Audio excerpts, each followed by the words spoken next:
Good afternoon, Miami. David Winker here. I'm happy to be with Claudia Miro, running for Coral Gables Commission, which we're going to explain a little bit about how it works, but there's a Division 1, Division 2, or what do you guys call it? It's Group 2.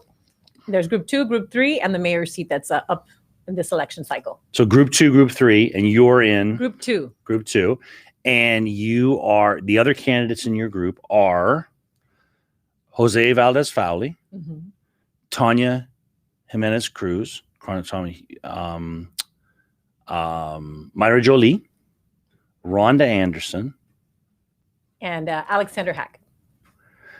And I have to tell you, as an observer, that's a deep field of like interesting people that I think give a lot of good choices to people.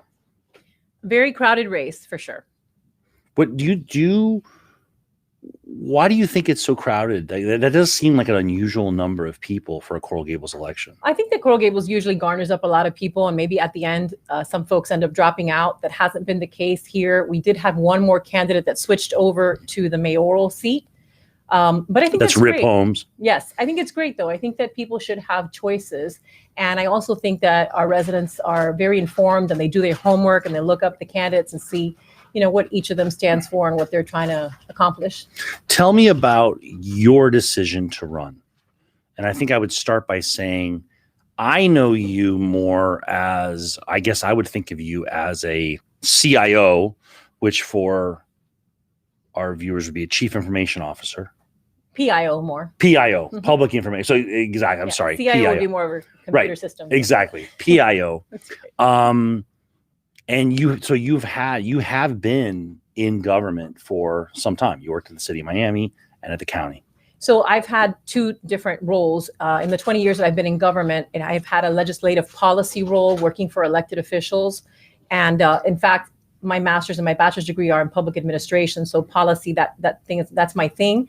But I have also had the opportunity to serve as a spokesperson for 4 government entities. So yes, I've had. And which 4 entities are those? So South Florida Water Management District, the Attorney General's Office, the City of Sweetwater, and Miami-Dade County. And so tell me, I think as somebody who has no desire to run for public office and represents politicians that is involved in the process, like when you walked in here today, somebody was in here and they said, "Thank you for running." Yeah. And that's kind of how I usually feel, like, thank you for throwing your hat in the ring. What made you decide to take that step that we're feeling is like such a difficult thing to do? Well, absolutely. It is a very difficult thing to do. It's not for the weak and the feeble-minded. It's a really difficult decision to come to. I want you to know that it was something that I thought long and hard about. I always knew that I wanted to serve at a higher level, having worked for elected officials my whole life. My favorite thing was always being able to pick up that phone and solve somebody's worst nightmare. David, by the time somebody comes to elected officials' office for help, they're at the end of their rope. The wit's end. Their wit's end. They've tried everything, and now they're coming here hoping, you know, for that little light that's at the end of the tunnel that's going to open up for them. And it's so easy sometimes just having the knowledge and saying, okay, well, I know where to call, and we're going to call on behalf of this elected official.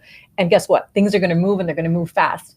And so by the end of the day or a couple of days later, you're able to solve somebody's worst nightmare, and it feels great. I love that feeling of being able to connect the services that are available to the needs of the community. And I've learned how to do that quite well. So when I started seeing different things happening at Coral Gables, I've lived there for over 15 years and the same residents. And I started seeing, number one, all these buildings popping up all over the place. And I'm like, well, how come I didn't hear about it? You know, I kind of keep my finger on the pulse of things. Well, easy. I was working, you know, like most of us, we're making a living, we're raising our children.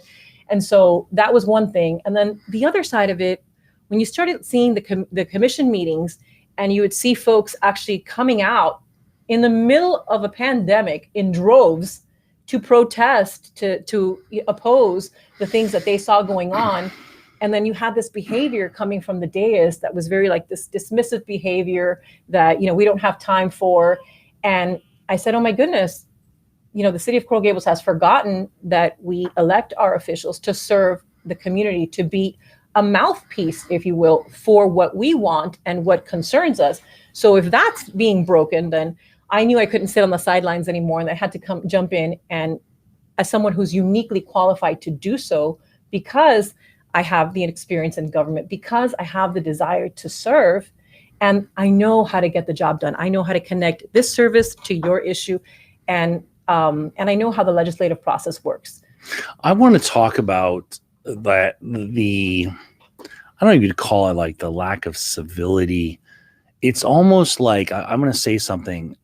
As a lawyer, I could tell you, like, maybe this says a lot about me, but if I was on the dais and I had bad intent, right? Like, I know the community doesn't want this, but I'm going to impose it because this is a big contributor to me, or I just feel it's the right thing, or whatever reason, I would feel like I would bend over backwards to say, like, please, I want to hear your perspective. Like, please, spend the time doing it. And it's almost like the way they treat people is like next level, even beyond that. It's like, I'm not even going to give you the courtesy of allowing you to be heard. Like, I am going to berate you. I am going to put you down. And I think, honestly, that's a big part of it. I mean, I think I'm active in cases all over South Florida. I do work in Orlando, and I honestly have not seen that level of contempt. Maybe that was, like, I don't want to overstate it, but it is unusual. You know what? It's unusual. It's uncomfortable, but more than anything, it's unacceptable. And we cannot allow that to come to Coral Gables. Because I have to say, one of the things I have to say about Coral Gables is that, our commission, we work together and we get things done. We're not, this high profile, volatile commission. Over the years, I mean, traditionally, we've just always been, our elections can get a little fuzzy, but once the commission is elected, they work together. And, again, I just felt like we need somebody up there who's going to be a true resident and have that voice of the resident, that perspective that is lost. And for me, like I said, I've been a longtime resident of the Gables, North Gables, but I'm also a working single mom. So I bring a special perspective that we haven't had on the commission ever. I think it's been 12, 15 years since we've had a Hispanic woman on the commission. And I think who was the last? Do you remember? It was Maria Anderson. That's right, Maria Anderson. So we haven't had anyone there to represent. And I think that there's a special angle that needs to be brought. And I think that I know that I bring that to the commission, and I'm anxious to not just voice my concerns. That's very important. I think we've forgotten that, again, let me give voice to what most of the residents are saying. I'm not going to get elected to, put my will forward and say, well, Claudia wants to do this. Well, no, what is it that the residents want? If this is going to affect the North Gables, what do the North Gables residents want? What are they saying? I'll give you an example of that. I knocked on a door, and it was an area they were talking about doing bike paths. Okay. And everybody said, oh yeah, great. It's a wonderful idea to have a bike lane for the bikers and this, that. And then, that neighborhood doesn't have sidewalks. So what would happen is that they'd have to encroach on their property to make the bike lane. And everyone who lived there says, well, we don't ride bicycle. Yeah, it's great. We're not against bike riding. We just don't want to tear up our property for something that we don't engage in. And all the residents felt that way. So while I love bicyclists and I love, cycling and all that, if the residents that are being affected by it and a piece of the property that they pay tax on is being affected don't want it, then hey, we have to pay attention to that. We have to give that side, put that piece of the puzzle when we're making decisions. It's interesting hearing you talk, because I feel like it's there's this balance, and it's funny because I spent a lot of my time fighting development, and so I can be perceived as anti-development. And I always say, like, I'm the son of a general contractor. Like, I grew up building things, right, and being around building. I'm not against building, but I see all this as a balancing act. Mm-hmm. And I feel like in some respects the balance is out of whack. And the balance is out of whack because of what you're saying, is our residents being heard. The idea to me being, if you're going to come in, a good example is the Morris, the Ponce Park Tower. I think they can build, like, as of right, 7 stories. They want to go 17 stories. And I think that it's predictable that residents would say, I don't want the increased density. That's a normal reaction. I don't want all these rental building, cars, people, probably young people that go to University of Miami. Like, they're like, this is not what we want in our neighborhood. And I don't think that's like the end of the discussion. I think that's the start of the discussion where then the developer has to say, yeah, and the politician has to say, yeah, but here's the benefits, right? Like, it's like, to me, it's like a negotiation. Yeah, when you're speaking about balance is very important. And I think that, there's a difference between progress, because you're talking about being painted as anti-development. And I know all of the candidates received an email from an interested resident, and he was writing on behalf of his 90-year-old parents. And they were talking about, why are we so against development? And I think that that's a common misconception. It's not that, we're against development. For me, it's that I'm for progress. Absolutely. Every city has to progress over time, right? I think that progress needs to be gradual and it needs to be smart. There's a difference between progress and there's a difference between runaway development. And so that's what we're trying to balance out here. And when I take a look at our city's fire department, and I know that our city we have had the same amount of firefighters since 1991, and you just consider the growth that we've seen in the Gables over the last 4 years, that's not just an oversight by previous commissions. That's gross negligence, because the state's comprehensive plan says that every city has to, as they grow, has to increase their services. That's police, that's fire, that's waste. Those are the three things that Coral Gables residents treasure, is their weekly bulky waste pickup, the way that police and fire, they respond really quickly. What do you think is going to happen, David, when some of these big monster-sized buildings actually start, filling up and the residents start moving in and you have to call police? Now, currently, we're in violation of our own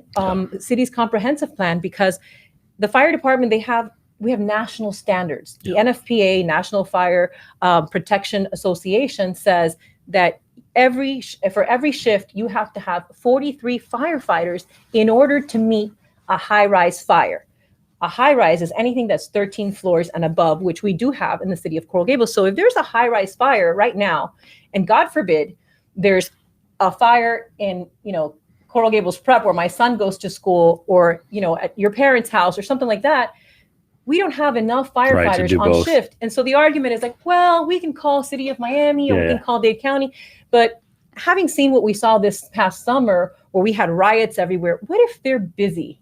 What if, it's the perfect storm?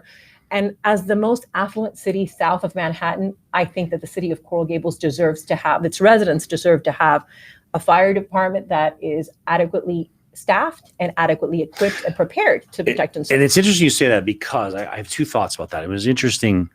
There was a lawsuit a couple of years ago in Los Angeles, and the plaintiffs were suing and asking for a moratorium on development, which always gets everyone's attention, right? No more development.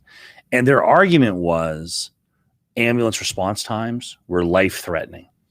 So the idea, they gave all these examples of a kid, something happens to a kid, has breathing difficulty, or I have a heart attack or whatever. Like, there's standards. Like you said, there's nationally recognized standards for how long it should take an ambulance to get to somebody to help. And, the case just, it ended up not going anywhere, but it was an interesting, like a desperate attempt for people to say, in that case, it was traffic. Their case was traffic. Like, we don't have the infrastructure, the roads, that the trucks just can't get through the roads fast enough to get there. And it's interesting, that we are, having this discussion. You're the first one that brought this to my attention in another discussion we had, where, that is state mandated. It's a to be in. Well, standard. It's based on national standards. That is imposed on the county comprehensive plan and the city plan. And each building that goes in should be addressing that. And I think one thing I would say to you is, I always, Bob Powers is one of the hosts here, and I'll never forget him saying, when he moved to Miami on Brickell, he said you could land a 737 between those buildings on Brickell. And then he says, I'm not saying that Brickell didn't need further development.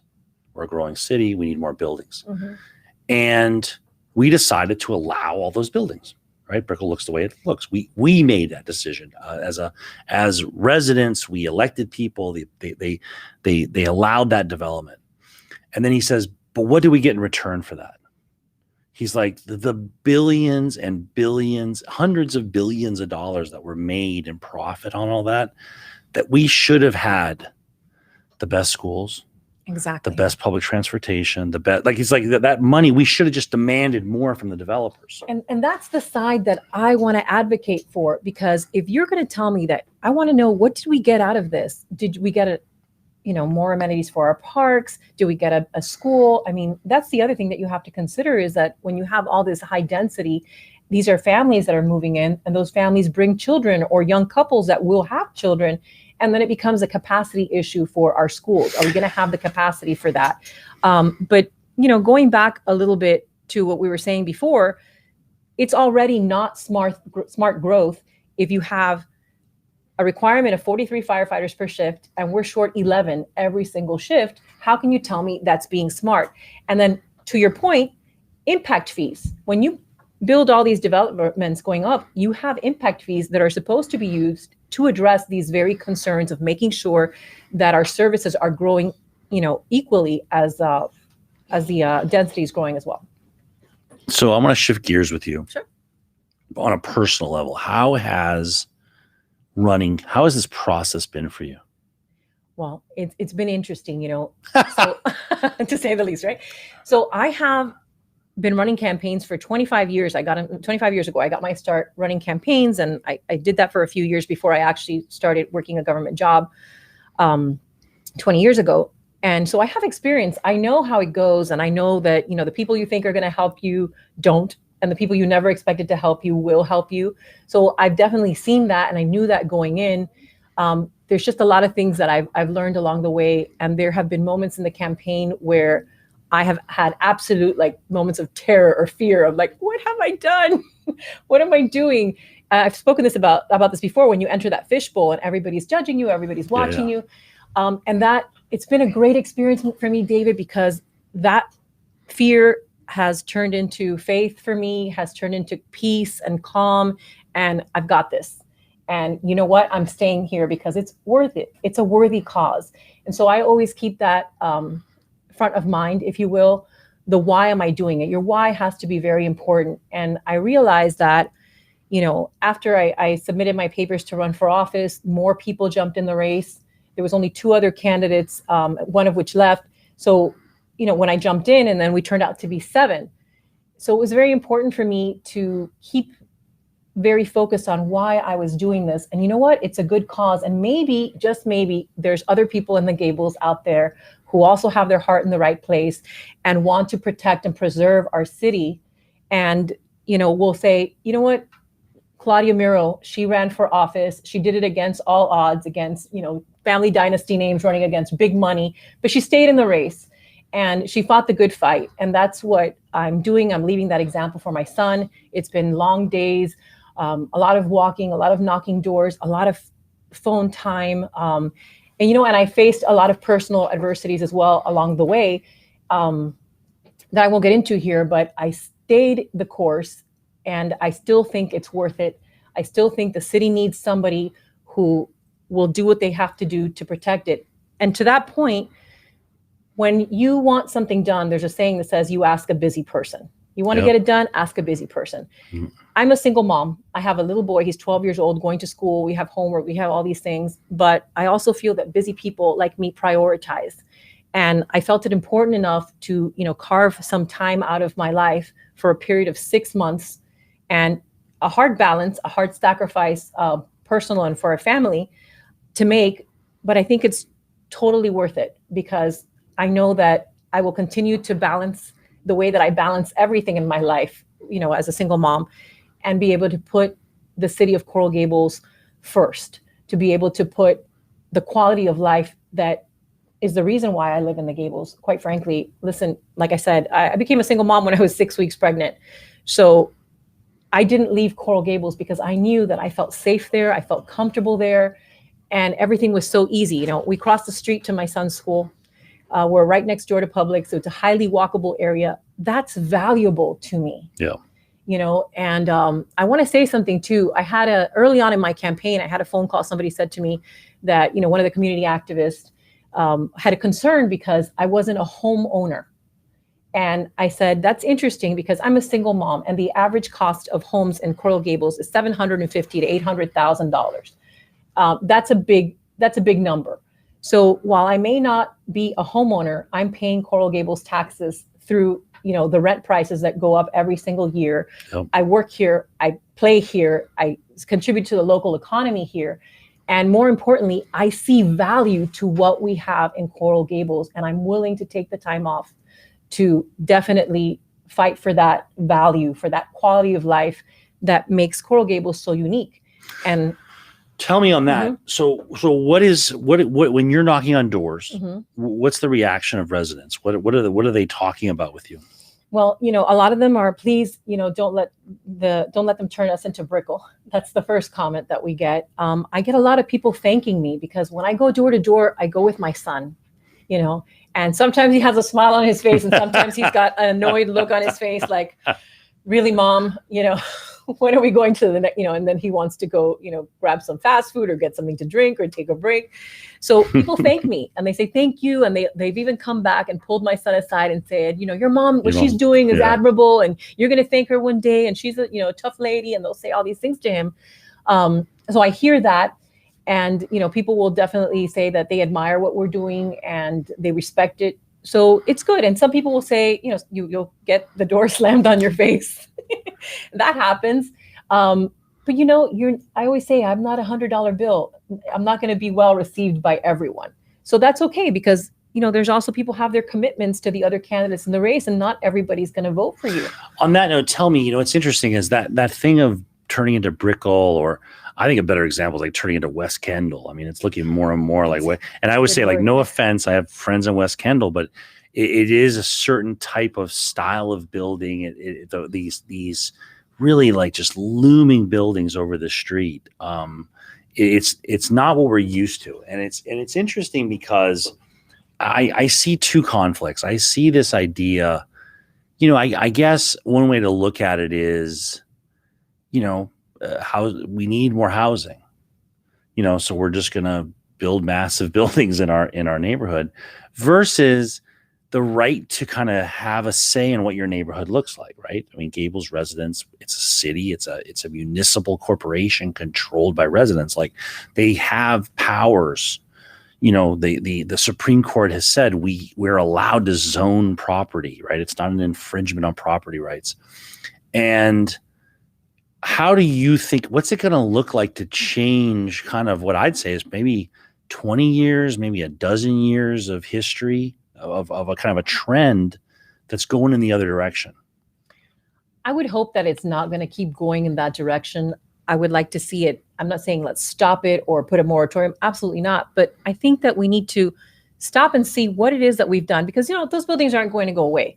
And I say this all the time. As commissioner, you're not here to say this is wrong and that is wrong and the other is wrong. Those are obvious. A lot of people can see, hey, we've got a lot of big buildings coming up.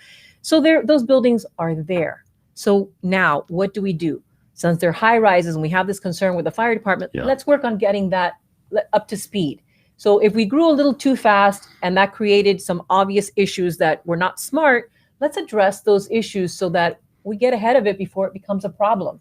We identify the potential problems, but let's start to identify the solutions because that's what I want to do is bring those solutions and say, okay, well, how quickly can we fill these positions? The other issue that's a hot topic for people who have children that attend Carver Elementary is the Wawa gas station. I keep saying that. You know what? It's unfortunate that it went down the way that it did, but they're there. They have dotted their I's, they crossed their T's. Legally, they can be there. So what can we do now to turn that into We have a disagreement with that. I'm representing, for all full disclosure, I'm representing the residents. We don't think it was done legally, but please continue. Okay. Well, what I'm saying is that at this point, if it's going to be there, if it ends up that it's going to be there, then my position is that we need to engage them. If there's legally any way to do away with it, well, then let's proceed in that manner, right? Whatever the residents want. And from what I hear, the residents that are being affected don't want it. But if it turns out that they're there, then we need to engage them and fix the issue and try and turn a negative situation into a positive situation. We're not going to get, and this I learned again from the years I spent in Tallahassee working up there during legislative session, that you don't always get what you want. And it's unfortunate, right? Because we wish we would get what we want. But if it doesn't work out, how do we make the best of it?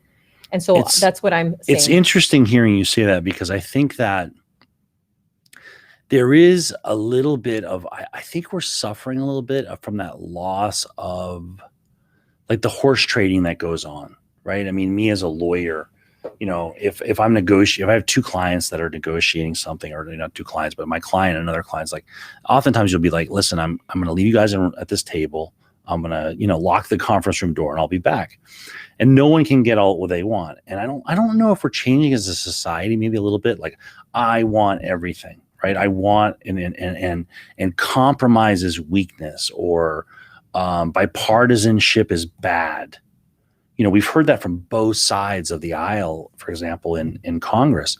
And I wasn't raised that way. And I wonder how we're going to get back to that idea, because I will tell you this, as a lawyer, oftentimes I'll go to court, and occasionally, laughing, but occasionally I'll have a client that loses a case, and they will walk out, and I'll be very upset, because it's like, I don't bring cases I don't think I can win. And I'm like, oh, wow, what happened? How did I lose this case? And the client sometimes is like, they're at peace with it. And it's like the first time in the process that the judge, they're like, the judge didn't agree with me, but the judge listened to what I had to say. And I think that there's just, it's weird having this conversation. It's like those books about, like, everything you need to know you learned in kindergarten. It's like listening to people, letting them participate in the process. Like, I think that like, when I think about how we get back to that, is why, like you've done a great job of describing like why you're running. Well, I think that what you're describing there about, that the client was feeling, was at peace with it, is because they had an opportunity to express their views. And what we're seeing in the Gables is we're not having our opportunity to express our views, or our discontentment with things, or why we disagree with it. So when you don't have that chance, you're kind of being silenced, and nobody likes that. So now if you get to go up there and you get to vent and voice your concerns, whatever you need to do, and then it doesn't work out in your favor, well, you tried and somebody gave you the floor.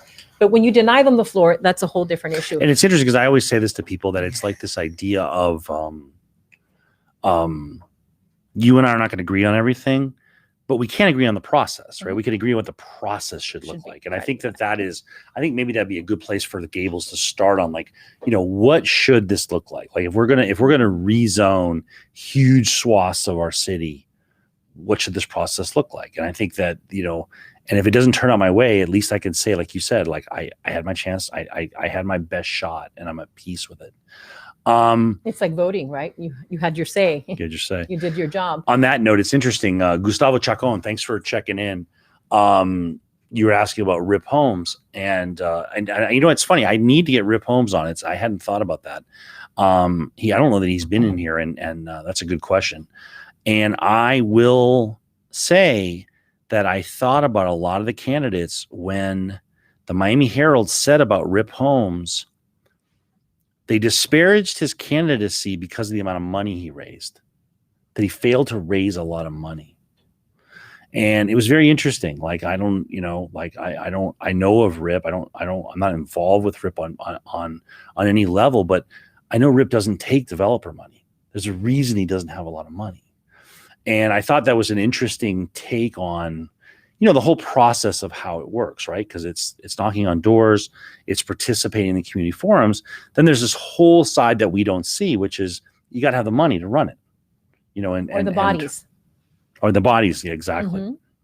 Yeah. And I don't know, we're not going to reform our system, but sometimes that process can be kind of weird in a small place, right? It can be the amount of money you have to run the race makes it difficult to get the word out.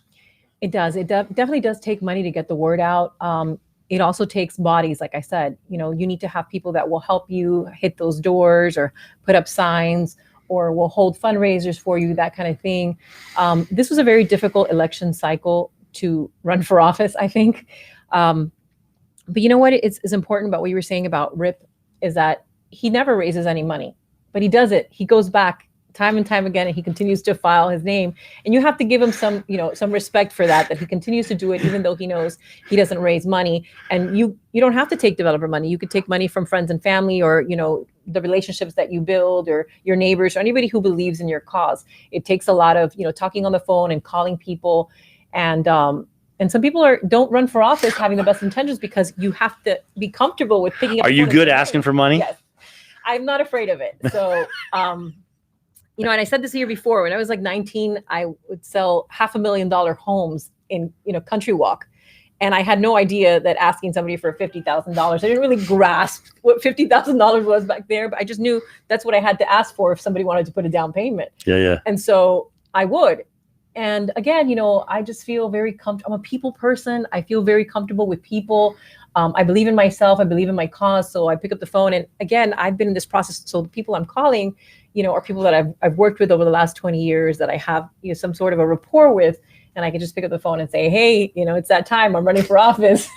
Show me the money. Show me the money. It's interesting. Sorry, go ahead. I interrupted you. No, it's great. I also wanted to say that there's a whole side of this campaign that I'm just trying to shed light on as well, that I think makes me unique, is that not everyone who lives in Coral Gables is wealthy. And, if you don't believe me, call a contractor to your house to fix your AC, to do any work on your home. And they immediately, Coral Gables, they want to charge you an arm and a leg. All right. And it's not that case. I think I'm the poster child, working single mom, I work for the government. My son goes to public school. We're not wealthy, but we see the value again in the community. And my point here is, why is it, having worked for other cities and having worked for the state, why is it that Coral Gables doesn't have community programs that so many of our residents would benefit from? Could avail themselves of. Absolutely. Yeah. We have a large senior population, 90, 95 years old, that could benefit from like a hot meal program. A lot of these folks, when I knock on their door, they're like, I've been here for 50 years. I've been here for 60 years. I bought my house for $20,000, $25,000. And I'm thinking, wow, how great is that? It's funny you say it, because we're going to have to wrap it up, but I ran into that. I'm doing some work down in Pinecrest with people having to connect to the sewer.